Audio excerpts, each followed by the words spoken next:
Yang jadi problem itu kan sekarang ini kan Bani Alawi. Iya. Ya, Bani Alawi. Ini problem yang di apa?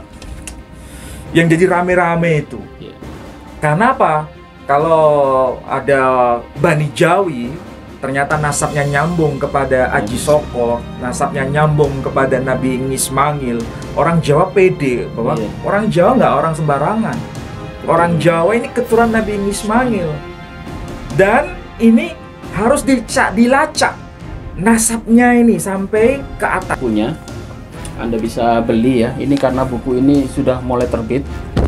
Jadi insya Allah Anda sudah bisa membelinya di mana tadi? Tokopedia, toko online, Toko online sudah terbit ya. Judulnya ini Filologi Biblikal dan Kritik Historis Ismail dan Identitas Kearaban. Ini pengantarnya oleh Profesor Safaatun Al-Mirzanah PhD ya, guru besar dari UIN Sunan Kalijaga Yogyakarta. Anda bisa mulai beli ya. Saya sedang menulis buku yang sekarang lagi rame ini, rekonstruksi Bani Jawi dan Bani Alawi berdasarkan manuskrip. Jadi Pak Ali sebentar lagi juga mau menerbitkan buku lagi, Bani Jawi dan Bani Alawi. Wah, menarik sekali itu. Kita tunggu hari hanya ya, masih ditulisin oleh Mas.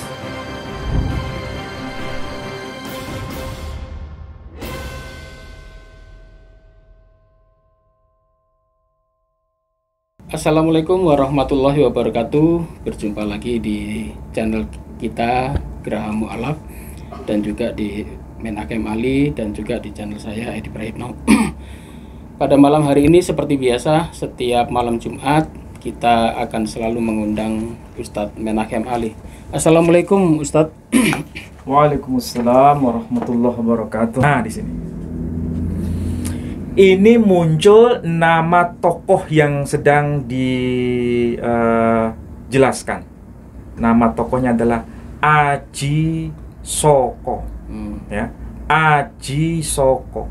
Aji Soko itu siapa?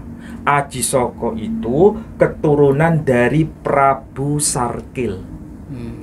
Prabu Sarkil itu siapa? Nanti ada teksnya ya. Di sini ringkasnya di sini dimulai dengan ini.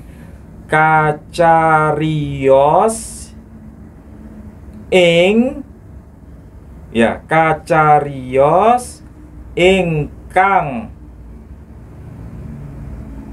Apa maksudnya Kacarios ingkang?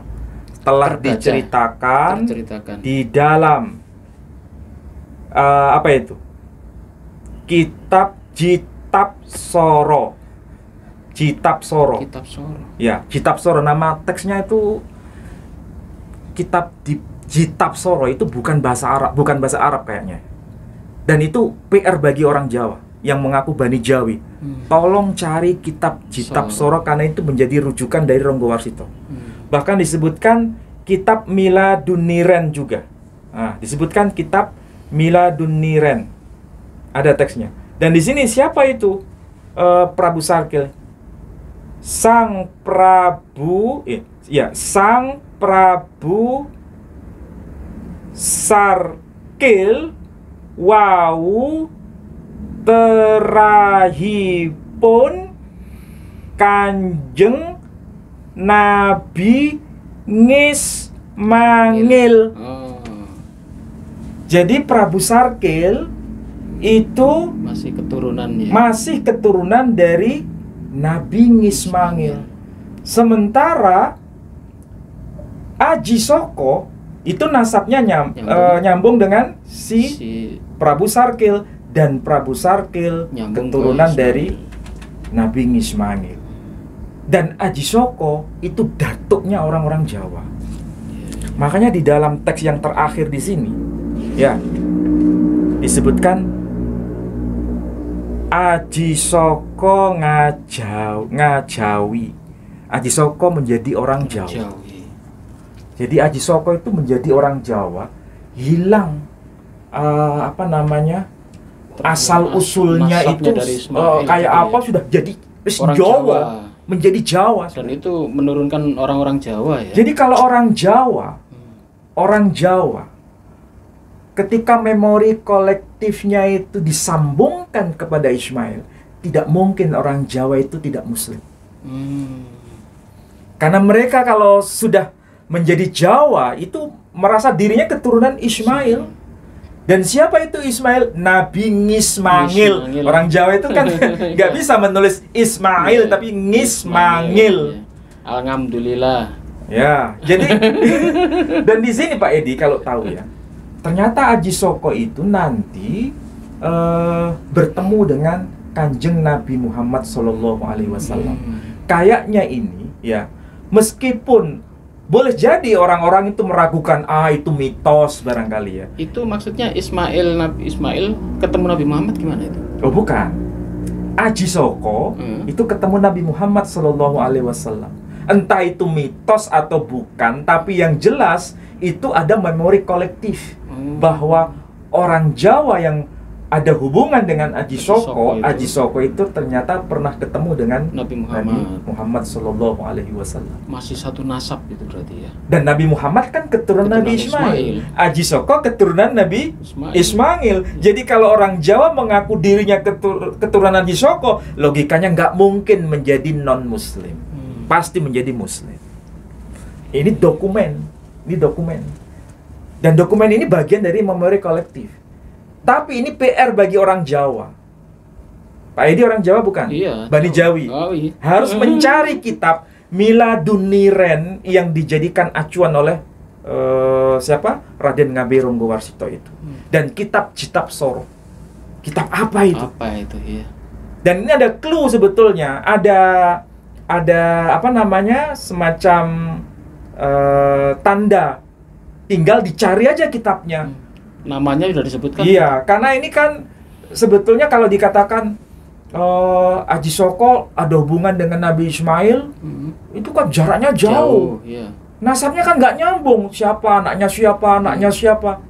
Dan itu harus dicari kitabnya itu. Oh, tertulis di kitab tadi. Iya, itu. kitab Miladun Niren itu. Tapi kalau kitab Miladun Niren itu pasti asalnya dari bahasa Arab itu. Milad itu kan artinya kelahiran. Niren dari kata nuroin. Jadi kitab kelahiran dua cahaya. Nasabnya. Nah, ini kaitannya dengan nasab ini. Iya. Dan ini pasti orang Jawa harus cari. Kalau nggak dicari nanti mungkoti istilahnya. Mungkoti apa? Terputus nasabnya. Tapi harus dicari.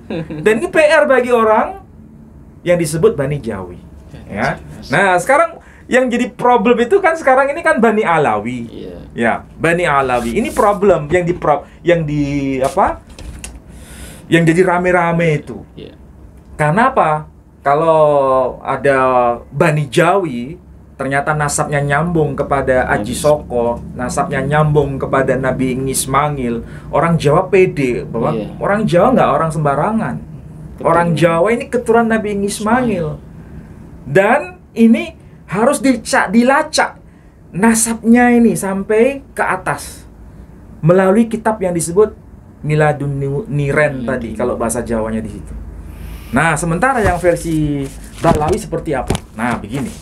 Ini ringkas ya. Yang dipersoalkan oleh Kiai Haji Imaduddin ya. Semoga beliau sehat-sehat saja untuk meneruskan tradisi akademik ini.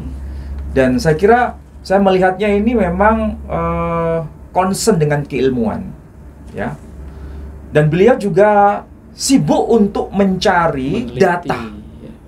Apakah data ini bisa ditemukan supaya bisa nyambung nasabnya kepada Rasul Shallallahu Alaihi Wasallam. Oke. Yang menjadi catatan awal bahwa problem mengenai tokoh yang bernama Alwi atau Alawi itu kan nyambungnya nasabnya kepada Ubaidillah ya, Ibn Ahmad, Ibn Isa Al-Muhajir.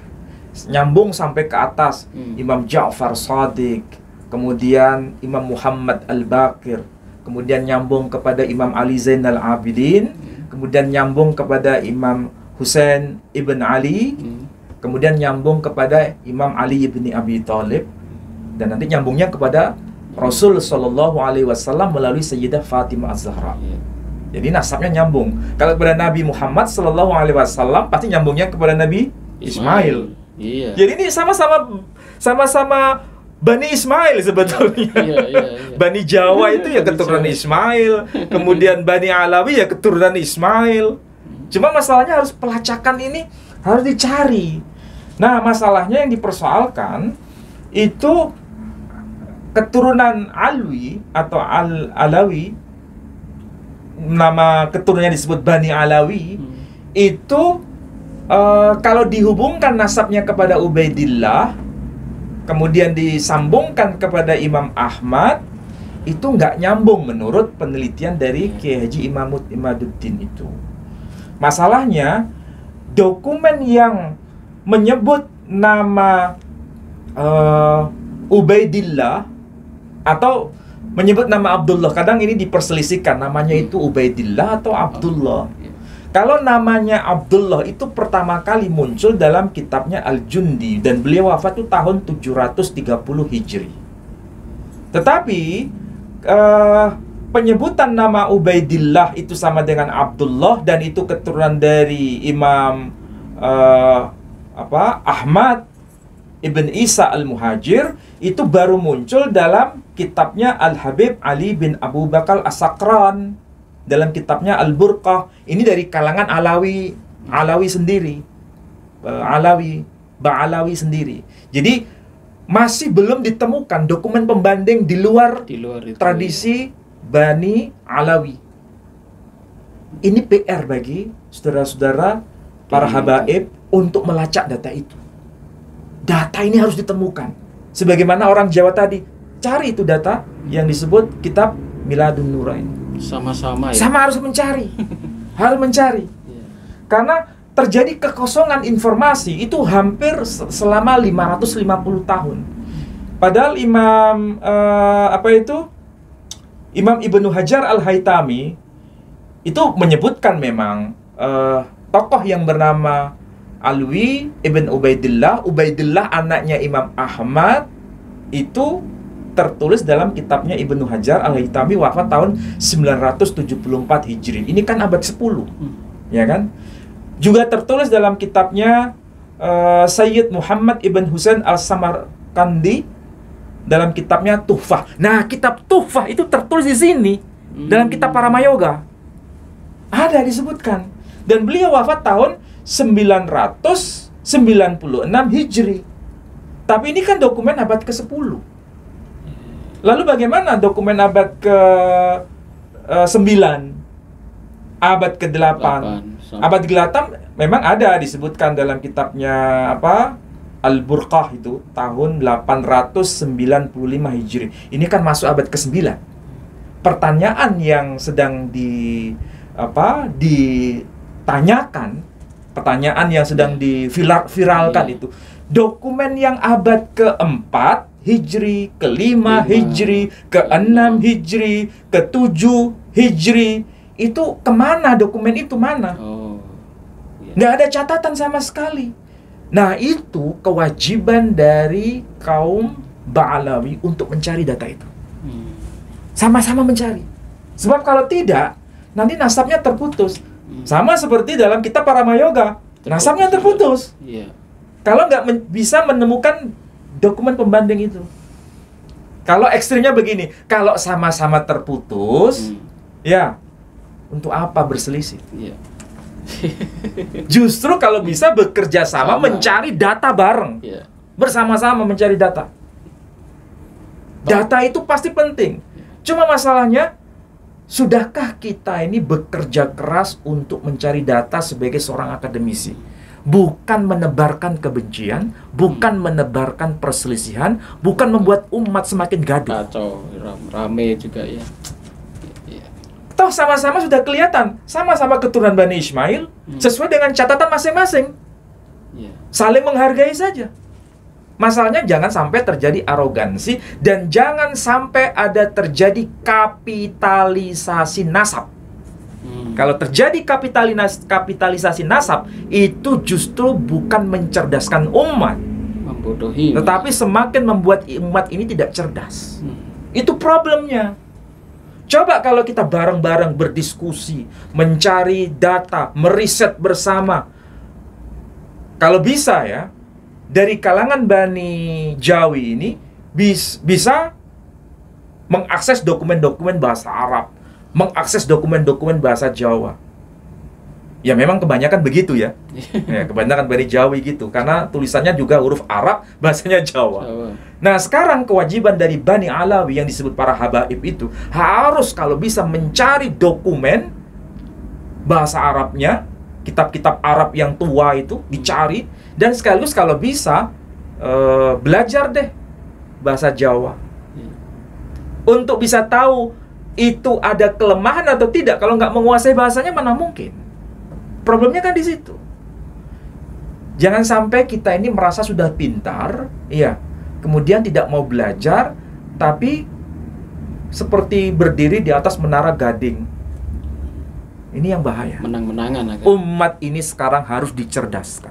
Jangan sampai bangsa kita ini hanya karena kepentingan sesuatu yang tidak jelas, kemudian hal-hal yang sifatnya tradisi akademik ini menjadi buyar, menjadi hampa. Padahal ini penting semua. Saya kebetulan sudah menulis buku ini, Pak. Ini Filologi Biblikal dan Kritik Historis. Ini bicara soal Ismail dan identitas kearaban. Ini dokumen-dokumen mari bahasa Yunani, bahasa Ibrani, bahasa macam-macam ada di sini semua. Ini buku yang baru ini, Pak. Ini buku yang baru dan ini sudah dicetak, diberi pengantar Profesor Safaatun Al-Mirzana, guru besar UIN Sunan Kalijaga Yogyakarta. Buku ini bisa dibeli di Tokopedia kalau saudara-saudara bisa. Terbitkan ya? Sudah. Dan ini dokumennya bahasa Indonesia, ya, bahasa Indonesia. Dan bahasanya mudah untuk bisa dipahami. Tapi ini buku akademik. Saya berharap orang-orang Indonesia itu mulai mentradisikan untuk membaca buku-buku yang sifatnya itu bukan bahasa tausiah, tapi bahasa riset. Bahasa riset itu penting, karena umat kita ini jangan sampai hanya sekedar bahasa persuasi, tapi bahasa argumentasi. Nah, itu problem. Ya, mudah-mudahan apa yang saya sampaikan ini bisa semakin memberikan manfaat untuk kita semua. Nah, ya tadi saya nggak lupa ya. Jadi kalau Imam Ahmad bin Isa itu kan konon katanya punya anak namanya Alwi. Punya cucu namanya Alwi. Alwi bin Ubaidillah bin Ahmad bin Isa. Imam Ahmad bin Isa itu meninggal tahun 345 Hijri. Berarti ini abad keempat. Jadi pada abad keempat, 5, 6, 7, 8 tidak ada informasi apapun berkaitan dengan sosok siapa yang bernama Ubaidillah itu. Apakah anaknya Ahmad, Imam Ahmad atau bukan? Itu yang dituntut sebetulnya untuk mencari data itu. Dan itu saya kira sudah fix sebetulnya. Memang belum ada ya. Belum ada sekarang ini yang bisa menghadirkan bukti validasi itu. Coba kalau seperti yang tadi kita uraikan ya, untuk memvalidasi Nabi Muhammad SAW itu tokoh historis, dokumennya harus melintas batas. Bandingkan semua dokumen. Bukan hanya klaim sepihak, ya dalam kitab tarikh Ibnu Ishaq sudah cukup. Oh, nggak bisa. Iya, itu. Karena itu pertanggungjawabkan agama kita ini bukan agama main-main. Sosok pemimpin Nabi Muhammad SAW bukan klaim sepihak, tapi harus terjustifikasi dengan dokumen pembanding. Tertulis di sejarah-sejarah juga pasti ada itu ya. Ya, gitu. Saya kira itu ya. Aduh, saya terlalu bersemangat kayak semangat. tadi. Saya juga sampai termelungu saya. Ternyata Bani Jawi ini ada nasab luar biasa dari Nabi Ngismangil. Ngismangil ya, Ngismangil. Dan yang lagi rame-rame ini antara kelompok dari Wali Songo, yaitu yang Bani Jawi ini, atau Wali Songo juga ada beberapa yang dari dari apa itu silsilahnya dari nasab. Oh, kalau saya tadi kan tidak membahas mengenai Wali Songonya, tapi Bani Jawinya. Bani Jawi lebih umum, sama dengan Bani Alawi. Ya, kalau Wali Songonya itu ada validasi dengan nasab-nasab di luar negeri. Bahkan dan tertulis itu, di luar negeri. Ya, itu sudah menjadi masyhur ya, dalam arti sudah dikaji oleh para keluarga Wali Songo sendiri. Dan saya mendorong untuk mempublikasi itu. Kenapa? Supaya orang-orang Indonesia ini, terutama orang-orang Jawa, bukan hanya orang Jawa sih, orang Sunda, orang Madura. Ternyata keturunan Wali Songo itu bukan hanya di Jawa, Pak Edi. Ada juga di Sunda, ada di Madura. Kiai Ali Badri itu keturunan Wali Songo, dan itu orang Madura. Kemudian yang ada di Aceh, yang ada di Patani, Thailand, itu semua menyebar ke situ. Semua ada catatan-catatannya. Tinggal catatan itu dipublikasi, supaya apa? Bisa dibaca dan dipelajari. Jadi bukan tersimpan hanya untuk kelompok tertentu. Nah, ini perlunya kajian filologi, Pak Edi. Filologi itu menghadirkan manuskrip yang hanya tersimpan, dibuka kepada publik supaya bisa diakses. Sama dengan Rabithah Alawiyah juga begitu. Harus dibuka. Sebab kalau nggak dibuka akan menjadi misteri. Bukan eksklusif ya, harusnya umum gitu. Iya, maksud saya sekarang ini, cobalah semua buka-bukaan data. Semua duduk satu meja, jangan sodorkan ego masing-masing. Jangan debat ya. Kalau debat akademik nggak masalah, Pak Edi. Debat akademik itu berdasarkan hujah dokumen. Tapi bukan berdasarkan emosi. Pakai ayat. Kalau nggak percaya sama saya, pakai ayat. Nggak bisa. Nggak boleh begitu. Harus pakai data. Jadi dari sini nanti saya berharap mungkin bisa membantu ya, apa yang saya sampaikan dan kita bahas hari ini bisa membantu untuk semakin mencerahkan kedua belah pihak. Bukan malah memperkeruh. Tapi mencairkan. Oh, ternyata orang Jawa itu ada kaitannya dengan Ismail. Ya. Iya. Mau lepas percaya atau tidak, tapi catatan itu dalam dokumen ada. Dan itu menjadi sebab kenapa orang-orang Jawa itu bisa menerima Islam sebagai agama. Makanya kemarin waktu Joko Tingkir dibuat mainan lagu-lagu itu ya kita nggak terima. Iya, nggak terima karena itu sama dengan melecehkan dari tokoh Sadah. Ini tokoh Sadah. Sadah itu apa? Sayyid dari keturunan Nabi Shallallahu Alaihi Wasallam. Dari kalangan non Ba'alawi. Tapi Sadah. Beda ya Pak Edi. Alawiyin itu maksudnya keturunan Sayyidina Ali bin Abi Thalib melalui Sayyidah Fatimah Az-Zahra. Berarti ini keturunan Nabi Shallallahu Alaihi Wasallam. Makanya disebut Alawiyin. Itu bisa dari jalur Imam Hasan, bisa dari jalur Imam Hussein. Cucunya Nabi itu kan dua, Imam Hasan dan Imam Hussein. Nah, semuanya ini disebut Alawiyin. Nah, kalau disebut Bani Alawi itu keturunan Alwi yang konon katanya keturunan Ubaidillah, keturunan dari Imam Ahmad, keturunan Imam Ahmad bin Isa Al-Muhajir, sampai nyambungnya ke Imam Ja'far As-Shadiq sampai kepada Imam Husain bin Ali. Jadi ini hanya kelompok kecil Bani Alawi ini, tapi kalau Alawiyin itu keseluruhan Nabi. Jadi kalau Wali Songo masuk kemana? Alawiyin. Di luar ini ya. Di luar kelompok dari Bani Alawi. Baik, saudara-saudaraku, ini menarik sekali. Jadi semakin terbuka ya. Jadi ini apa itu? Tadi Pak Ali sudah tunjukkan bukunya. Anda bisa beli ya. Ini karena buku ini sudah mulai terbit. Jadi insya Allah Anda sudah bisa membelinya di mana tadi? Tokopedia, toko online, toko online sudah terbit ya. Judulnya ini Filologi Biblikal dan Kritik Historis Ismail dan Identitas Kearaban. Ini pengantarnya oleh Profesor Safaatun Al-Mirzanah PhD guru besar dari UIN Sunan Kalijaga Yogyakarta. Anda bisa mulai beli ya. Saya sedang menulis buku yang sekarang lagi rame ini, rekonstruksi Bani Jawi dan Bani Alawi berdasarkan manuskrip. Jadi Pak Ali sebentar lagi juga mau menerbitkan buku lagi, Bani Jawi dan Bani Alawi. Menarik sekali itu. Kita tunggu hari hanya ya, masih ditulisin oleh beliau. Dan juga jangan lupa kepada saudara-saudaraku sekalian, pembangunan pondok pesantren yang kita gagas di Pondok di Wonosalam, Jombang. Saat ini sudah dibangun dan mulai gencar dibangun Bali, dan alhamdulillah para donatur sudah mulai banyak yang menyumbang.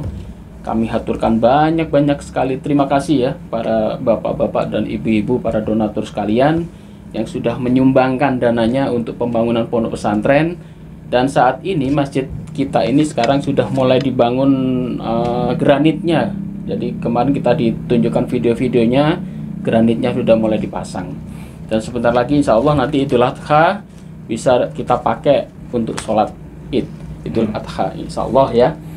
Dan untuk yang mau menyumbang, karena ini masjid masih banyak, dananya masih dibutuhkan banyak sekali, karena jendela-jendelanya belum ada kacanya, kusen-kusennya belum ada, kemudian pipa air yang ditarik itu sejauh 2,5 kilometer, kita harus membeli pipa sekaligus mengongkosi tukang itu untuk menanam di dalam tanah itu ya, sejauh 2,5 kilometer.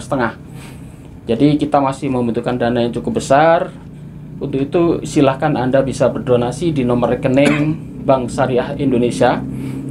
Nomor rekeningnya adalah 111-888-9971 ya. Sekali lagi di nomor rekening 111-888-9971 atas nama Yayasan Pembina Mu'alaf Jawa Timur.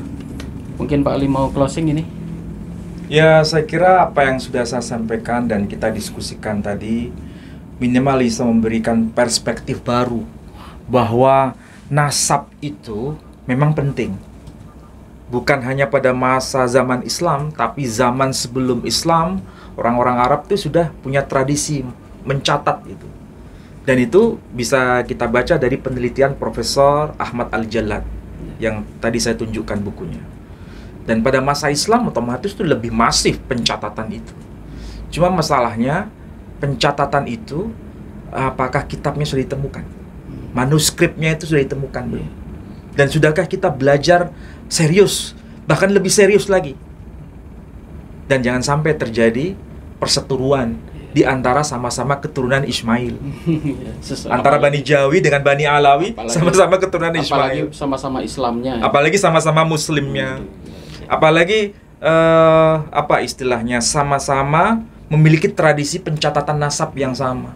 Hanya saja mungkin barangkali perlu adanya koneksitas di antara keduanya. Itu yang harus diklarifikasi di situ. Saya tidak mau terjebak dalam perseteruan itu. Saya memberikan sebuah pengalaman pembacaan saya terhadap beberapa dokumen yang bisa saya share kepada khalayak atau publik. Mudah-mudahan manfaat untuk semua. Amin. Demikian saudara-saudara sekalian, selalu pantengin di channel-channel kita, dan semoga percakapan pada malam hari ini ada manfaatnya. Demikian, minta maaf kalau ada salah kata. Wabillahi taufiq wal hidayah. Wassalamualaikum warahmatullahi wabarakatuh. Waalaikumsalam.